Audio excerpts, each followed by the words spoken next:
This is Sunniva. And this is Johannes. And you are watching Board Gaming Ramblings. And today we are taking a look at Federation. This is a game from publisher Explorate and designed by Dimitri Perrier and Matthew Verdier. It plays from 2 to 4 players in 30 minutes per player. This is a game that basically came out of nowhere for us. Not of Norway, but of nowhere for us. It was a Kickstarter campaign. I never saw that campaign.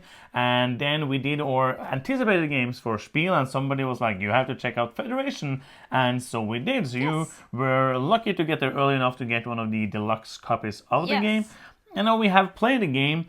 And now we're going to talk about the game. That's how it works. That's the process. We need to get the game. And I also learned the game. Yeah. And then we taught the game, played the game, and now we're filming this review. Then I had to edit it, and then you will see it. Hello. If you enjoy all of that process, and you want to see more processes like that with us two people in it, what can you do? You can subscribe. It's a button down there. And you can also click the bell to get notifications every time we have finished such a routine. Yes, there's other processes as well for top lists and all of that, but it's kind of the same thing. We talk about board games on this channel. Board games! We like board games. And Federation is a board game, so hopefully we like that. You will know either if you have now skipped from the end of the video and until this part, or if you watched the video and you will know it afterwards. Let's go. Yes, I'm just explaining how videos work and time and all of that. I'm trying to move us forward.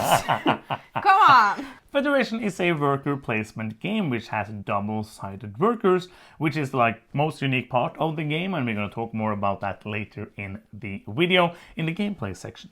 You're going to place the worker on a grid, and depending on where you place it, you're going to do an action. Just like normal worker placement games. Most of the actions are kind of simple, and many of the actions refer to a planet, and you're going to do the action depending on which planet you choose. And then there's also these kind of other office spaces. I don't remember the exact thematic name, which you do like in the Senate actions, I think they're called. And you do these actions just as I said on the tile. The planets can be like moving on the track to get resources, moving on the track to get these workers, which you can only use one time. You can unlock resources or unlock like production and get some victory points, get these alien tiles, they're called erudite tiles, I think, which give you one-time abilities and so on. Like most of that is kind of normal Euro stuff that you do in the game, and you're going to continue doing that. At the end of each round, there's going to be a scoring phase where you then score the board. I'm going to explain this like in a little bit of detail because it's a huge part of the game. Depending on which side of your worker you use, you either do like a funding action or you do a voting action, and the voting action can depend on value from 1 and up to 6 with some of the one-time workers, and you will be then seeing like there's these what is this called again? This is columns. Called this is a column and that's a row. I'm really horrible at remembering that. And these in the columns you will see how many fundings are in each of them, and you're going to move this funding project forward. And in each of the lines you're going to see who has the most votes. They're going to get some victory points, and then you're going to see there's two sides of the board and which side has the most votes, and that's going to be the end of round scoring tile that you trigger and score that tile. So there's many different reasons to put your tile in both different orders and different locations on the board.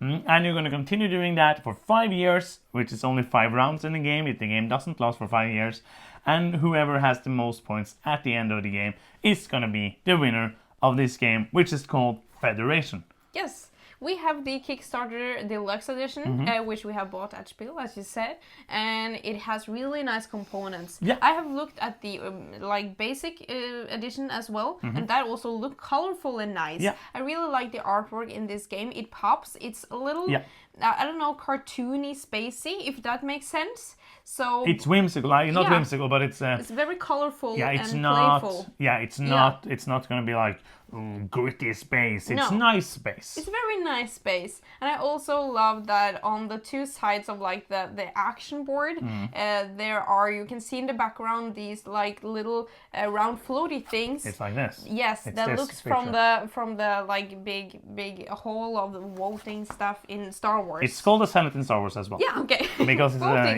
voting space.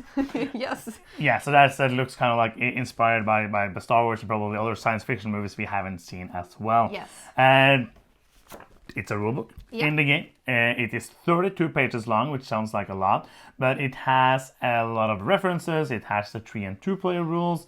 It has the solo rules. It doesn't, because it's not a solo mode, is there? 2 to 4. 2 to 4 player. Yes. I'm not so used to saying it has the solo mode. But there's just it's a very well laid out rulebook, which is not that easy because it's a kind of complicated game, and it has something I am a really big fan of, like these color-coded planets. So the planet that is kind of orange has an orange space for how it works, and the blue has the blue, and so on and so forth. I know the rest of the colors, I'm just not going to spend time saying them.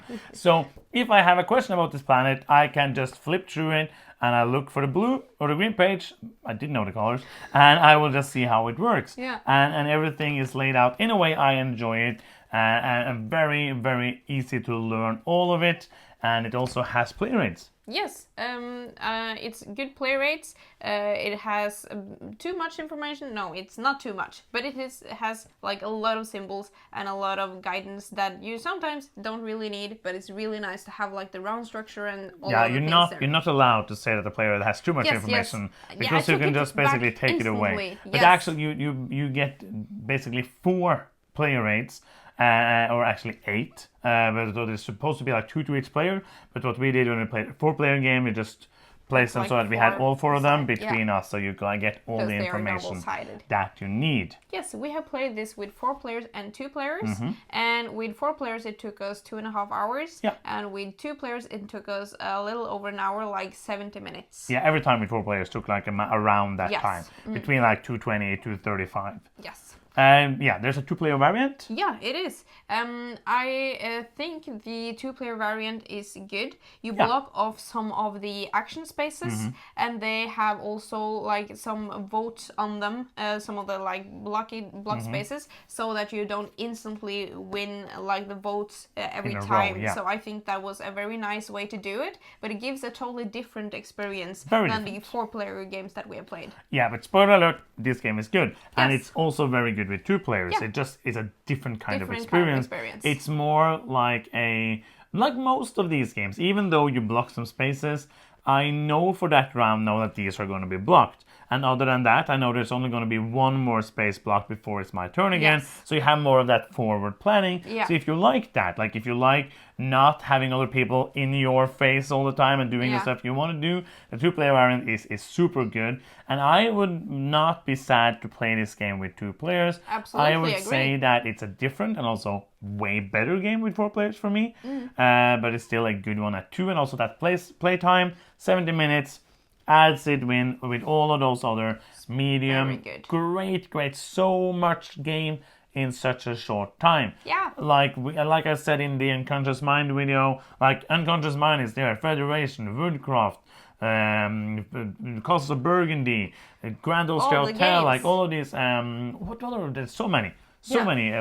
But this like a little over an hour, fully packed with crunchy decision games. I agree that I like the 4-player game better, but I also really enjoyed the ability to plan a little forwards in the 2-player game. Because in the 4-player game, it is very hard to plan exactly what you want to do. You can see like, oh, I would really like to go to this pink planet because it really fits the things that I'm going to do afterwards. And you think like, okay, I really want to be on this side of the board because I want this scoring to be a thing, or I really want to be on this column exactly because I want to use my check mark now, and then I will fund this thing at the same time, and I will not. So many things to think about. But a lot of things happen between you and you again. So it's so interesting to be like, oh no, you took the space that I needed. How should I respond? So you got these 2 different experiences with 2 and 4 players. And let's continue talking about the thing you talked about, the placement, because that is the crunch of the game. Like the different kind of, I'm going to call it like mini games of different planets, is fun and all that. But the place, like, this is interesting because it's a worker placement game where the worker placement part is almost as interesting as the action part of the game. Like it's a lot of things to do with the actions and puzzling and trying to find the best order and all of that. But the placement here is so cool, and it has to be like the freshest worker placement game I've played in years. I agree, and it feels really like one of my favorite games of all time, Bruxelles 1893, which really has so many aspects you have to think about when you place. It is a different kind of experiment in this game, but sometimes you're not thinking just about the action. You're thinking about what is actually the consequence of putting either the voting side or the funding checkmark side. That's the funding side. Yes, on that space. And I also think it's really interesting that you can basically get these bonus actions, because if you place a checkmark on that action, which is the funding side, yes, you will get a little check mark. I love these components. Super cute on your own personal player board with all the actions. So if you get your I don't know what it's called, but I'm calling it blue planet. No, okay. not that. Not that. If you get your spaceship or what is spacecraft points up to a certain level, I don't know what it's called thematically. It is called. You have to get to reach certain points of the game I forgot, to trigger like the availability to do those accreditation. Actions. It's called accreditation points. Yes. You need those points to get to these actions available, and then you can it's no purple planet available on the board, but I can do it here on my mini board just once. Basically they are. I really like that. Bonus Super cool. actions that you can do if that didn't make sense. They are bonus actions that you can do if you choose to do that. So what we were going to talk about is all the different things that you reasons you can place, and there's actually 5 different reasons to place a worker in a specific place, and that is crazy. There is to get the points for the row. If you get the most votes, that's basically an area majority game in the worker placement game. Then you have which side of the board you want to vote on, because there is basically a scoring for how far up you've gone on the different tracks on different colored planets. So if somebody is super high on one track, all the other players might want to either try to move on that track and join them, or try to score the other planet where they might get points too.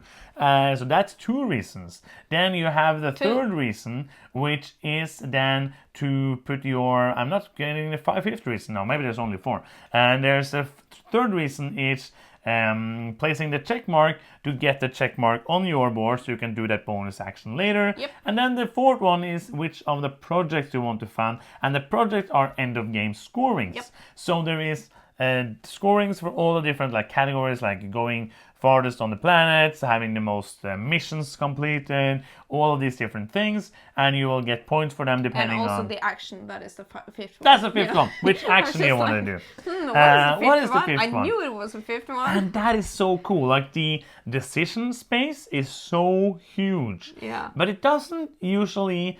I wouldn't say that it then tends to become AP prone. No, I would not say it does. Usually in this kind of game, it should trigger a lot of because AP. There's so many different choices. And sometimes, for me, it does. Of course, but usually it is not overwhelming, because there's already these small things that you have to consider. But sometimes you're like, okay, but I don't want to place a check mark there because I have it on my board already, and I don't want to fund that thing, so I want to go here instead. So a lot of times I feel like you kind of see what is the smarter things to do, even though there's a lot to consider. But there's many times also like, I'm going to do this action now, but then I'm voting for that end of game scoring, but I don't want that to go up, so then I can't do that action. Is it worth for me to do that action even though that goes up, which doesn't score me points but might give you 16 points at the end of the game? So I just love all of that. But so I basically feel like we talked about the choosing of the actions, but if all the actions are boring, then it wouldn't be enough. I feel like the actions are simple but interesting, and I feel like there are different routes you can go. Like there's many different strategies to go for, many different paths to take. I agree. You can easily, or you should easily, try to focus on some actions and be more powerful, and maybe ignore some aspects of the game or do less good at those. Yeah. And because it's so many things to do and you don't get to do them all. And I think that all of the paths are viable, and you really have to be a little responsive to what other people go for, and also it's just plain fun. I don't think that like, oh, I'm going here now and super duper powerful, but you get to do a lot of cool things, especially if you get high on some tracks. High up on some tracks, you can get a lot of bonuses or resources, and that feels really good when you do it. They get more and more powerful, basically, and it feels that way, which is cool. Yes, absolutely. But what I like about the different actions is that they are different. So depending on what planet you visit, they have like different bonuses, different things that you have to pay to get what you want, stuff like that. Yeah, and so I feel like everything here, like it's everything is meaningful. Like obviously the choices are meaningful, but also it is satisfying. Like the combos you can pull off, the different scoring things you can go for, all the different like bonus actions. You can get a die that is gonna add to votes that you put out. There's that sneaky feeling of like I'm gonna put that there now and win that and take away those points for you. There's so many different like ways to go, and the variability here I feel like is a bit in the setup, because in this one, I don't know in the retail version, but there's a double-sided map which changes up the location of the actions and the major projects. So that we were so surprised when we noticed. We was like, what? Second time we play, it was like, this doesn't make sense. And then there's other ones for the green scorings and for the green productions. You can randomize that, so that's going to be different. But I feel like what will make this game feel fresh every time is because it's so highly interactive. Yeah. And everything you do will have there's something that happens to the other players when you do something that happens to you when you do something. So everything is connected in a way that makes it very fresh and makes it feel fun every time, because you are on your edge of the seat, don't want people to take things. And it's more important here, the things that happen, than in like a normal worker placement game. I agree, and you also have this little mechanism of a race in it, which also gets you a little on the edge, because if you have a certain like points, like it's a certain amount that you've done an action, and it's tracks basically. Yeah, please, super yeah, simple. I need help with this one. If you have done it enough, you get a token, and you get points for the tokens. So you want to do things fast to get the tokens. The more tokens you have at the end of the game, the more points you can get, from 0 to 30. And it's like many of them are depending on the planets, and there's a few others you get from specific actions, but most of the times. And then if, let's say there's this track, let's take the red planet, it has like from 0 to 8, and the first one in a 4-player game is going to be, if I do that action 3 times, I'm going to get that token. And then the next player needs to go to 4 to get that token, and then 5, and then 6. There's other ways to sneak away those tokens from the board, but like that is a very interesting part as well. I agree. So this is for me a medium heavy game. Like the things you do are simple, but because of all the interaction and because of the decision space, I think it's on the heavier side of medium. Yeah, I agree. I think this is for everyone, because it's a freaking great game. It is a brilliant game. But it's just a really fresh take on worker placement. Yeah. So if you think that it sounds fun, it's fun. So I think it's going to be for people who like crunchy Euro games. It's going to be a bit too much for lighter or beginner gamers. But not like I would not have this as your first worker placement game. I agree. Because it's like so weird and wonky and different.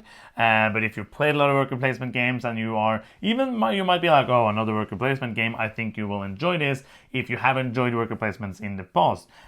Because it is a worker placement, area control, voting, like all of this all together, it makes it such a unique and different experience. So I think it is, I'm going to say the same thing, and that's said in Unconscious Mind.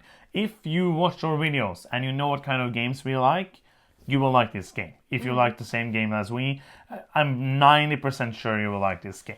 There is really, I'm trying now, before we end it, like, I haven't written anything down about that, but I'm trying to find anything like negative to say about the game? Oh, I have one. Okay, go ahead. Sometimes it can feel a little unlucky because sometimes the end of game scorings can come up like at the bad timing. That, for example, two that you are really high and come up at the same time. So they can't come at the same time. No, but they're two different ones. Yeah. It can come up at the same time, so you have to kind of choose. End of round scorings. Yeah, or like a thing that you focused on comes up at a time when another player that has a lot of votes. Yeah, but it's really nothing that's bothering me. And that is but that's a little like tiny bit in there. Balance review. Let's go. And if that's the most negative thing you can find about the game, let's do some final thoughts. Yes. Go ahead. I am just giddy talking about this game because I had so much fun. I am at the edge of my seat when I'm not walking around because I can't stand to sit there and think like, don't take that action, and if you take that action, don't take this action, and because you have this kind of plan, but you have to be tactical in this game. It's just like, it's super fun. And every time I place like this worker down and you're doing something, I was like, that was so much smarter. I should have done that. Why did I do it? Oh, yeah, okay. And then you're trying not to screw up your plan all the time, and you have so much that you want to do and you can't do them all. And yeah, it has felt very different all the times that we played it. I would play this game with all player accounts, and I have fun every time that we played it, and I really can't fault it at anything.